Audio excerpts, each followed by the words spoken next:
Horizon Zero Dawn was marketed and promoted as a PlayStation 4 exclusive and the only place to play it. Them putting it on PC is misleading to the consumer, the advertising in PSN shop, and the box even went as far as saying only on PlayStation. Of course you don't care about PlayStation losing the most important thing it has, exclusive. You 90% play your games on PC, so why would you care about the PlayStation console? Exclusive is the only thing that sell consoles. I don't see Mario or Zelda on consoles or PC. Really disappointed to see people support uniqueness being stripped away from everything that we've loved. That's a true statement, but it doesn't mesh with the idea if a game is on PC, what is the point of a console existing? What's going on, Workforce? Brian here, and yesterday with the confirmation that Horizon Zero Dawn is making its way to PC this summer, there has been a reaction, both positive and negative, across the internet. And this is going to be a good time to sit down and talk about it, because I would say that, like, if you put all of our biases aside, if you take out the console war and what PlayStation or Xbox or PC or Nintendo has done and what side we fall on, or maybe our preference in gaming, let's kind of set that aside and kind of break down the core system argument here. And it's namely one that, with console exclusives going away, is there any reason to own a console? And then B, could this be worse for games? There is a general fear, and people have expressed this to me, that if there's no reason to invest in these studios that make these games for, let's say, just PlayStation, as obviously the topic of hot topics here, will we see Sony continue to invest in such, like, their franchises of, God of War, Horizon Zero Dawn, especially now that it's, no longer exclusive to the PlayStation, ecosystem. And what about the future? What does this mean for games overall? I have my own opinion, and I've expressed it numerous times, and that's why one of my tweets, or at least the tweets that we were responding to, were blowing up yesterday and getting a lot of traction and getting a lot of responses.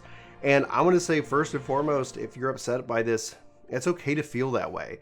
One of the things that we've been trying to do with this channel is to help educate and ease the transitional period for what is about to come. You don't have to believe me for what is about to come. I'm just trying to let you know so that when it does come, that there is going to be, it's going to hopefully be a little bit easier to understand how the market is shifting and more. But we'll dive in more into that later into this video. The raw thought that your ecosystem is changing can be frustrating, and I do want to sympathize with the thought and the worry for what this means for PlayStation. I think ultimately it's going to be a very good thing for these franchises to get beyond the console ecosystem. And that brings us kind of the first main topic. Why even own a console? Let's take this a step back. Let's go back a couple years in time, first and foremost, namely because this isn't a PlayStation reaction. That's one of the things I've seen online from some of the tweets, and that completely have it wrong. Xbox with Play Anywhere wasn't, universally received. Ultimately, people loved it, and they love it for what it is. But at the time, there were still people asking the question, like, why should I even bother owning an Xbox?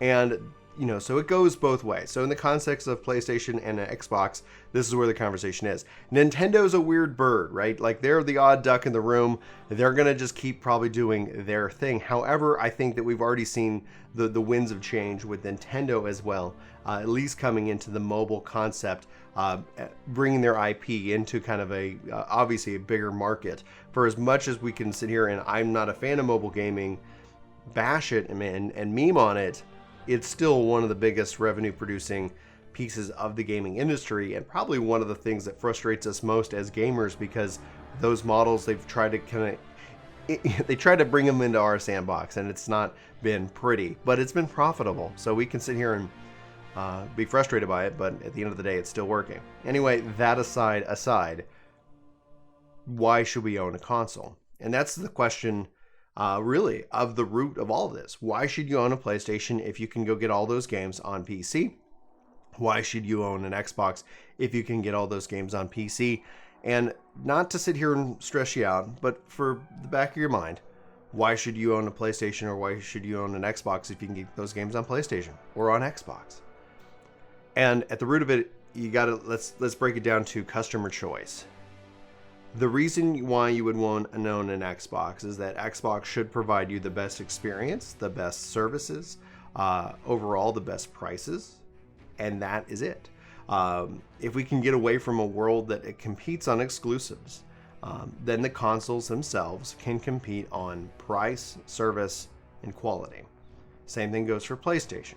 Now, what about the exclusives? Hands down, the exclusives up to this point have been something that drive sales of consoles. They've been what gets you into the system, and then that kind of, gives you that ecosystem, that sense of ownership in a way. Okay, so here's kind of the real thing. Exclusives are going away, and it's going to be a period of time, a process of time. There's not going to be overnight. However, that's going to open up these exclusives, this IP. Think of it outside of the concept of an exclusive into the concept of an IP. Minecraft, for example, is the number one selling game like year over year. Like it sold 180 million units, I think last year. And maybe I have my statistic wrong. We did a kind of a video looking at overall like how third-party games are selling. Call of Duty, like why is that a thing? Well, it's a thing because Halo's not competing. Halo is putting cuffs on itself and saying, I don't want to compete in this market because it's exclusive. There's been a shift in the industry from the exclusive being something that you cherish to the exclusive not having the sell-through that you would want. And I'm using Halo as an example. PlayStation 4 had some great exclusives that sold really good numbers. But at the end of the day, it's simple math. PlayStation 4 has yet to outsell the PS2, and maybe it will tie the PS2. But when you're talking about how gaming has grown, the numbers from console sales are not matching that growth. In fact, they're getting smaller. The fact that you have older consoles still having outsold current gen is just a business number. It's just when people look down at business and projections, how do you go about it? So, why do you want to own a console? And the answer is you shouldn't. And it should be freeing to have that option. It should be freeing that these games can be played wherever you want to play a game. And the idea that, or at least how it was, is how it was. And I know a lot of people are using that model to define how they're looking at PS5 and the Series X, and heck, even Nintendo to a degree. And that's how they're trying to look and say, hey, this is how it's been, so this is how it's going to be. And we've been saying on the channel, things are changing. Horizon Zero Dawn is just another example in that change. And if this brings more people into the IP, into like, holy crap, like look what the Guerrilla did, bringing more money into that, we should see, it's not going to be positive. I'm not going to sit here and lie to you and say, it's all going to be sunshine and rainbows. We should see more investment into those games because of the IP, because of the sell-through. And you're not sitting here and limiting, especially a single player or that kind of experience. One that continually, when you look at people talk about, these single player game experiences, winning game of the year, and then nobody talks about them ever again.